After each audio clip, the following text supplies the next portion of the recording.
Tunisia is in the midst of what is being considered the biggest political crisis the country has known in the last 2 years. The secular party of the president, Monsef Marzouki, says it is pulling out of the government. The country's political parties are still debating the makeup of the government. This comes just a few days after the assassination of a prominent opposition leader.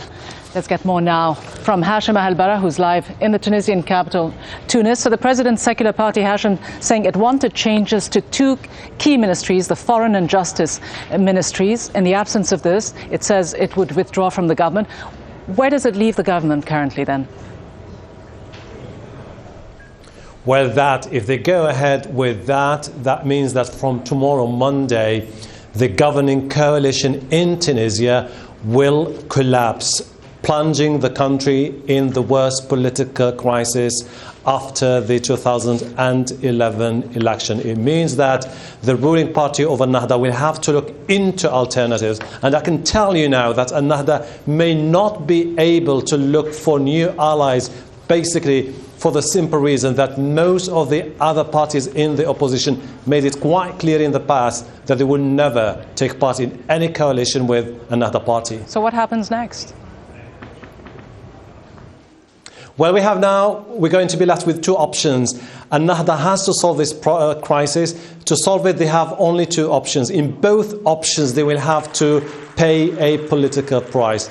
If they would like to go with a more inclusive national unity government, they have to get rid of their own Prime Minister Hamadi al-Jabali, who insists that the only way out is a government with non-political figures. If they do that, that means that could be the beginning of divisions within Ennahda party. If they go with a technocratic government, as Hamadi al-Jabali means, then the Congress for the Republic, Atakato, the two main components in the coalition, will leave, and the Ennahda has to start looking into new alternatives and new allies. This is the perfect chaos, the perfect political crisis in the country. We do understand that there are meetings as we speak now between the top leaders of all the parties.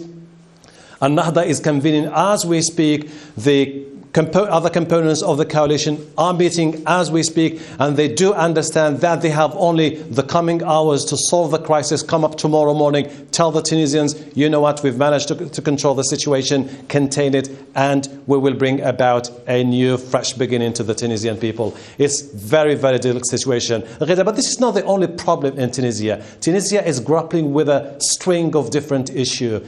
Economic woes, the huge expectations of the millions of people who took to the streets, hoping that the revolution will change dramatically their lives for the better.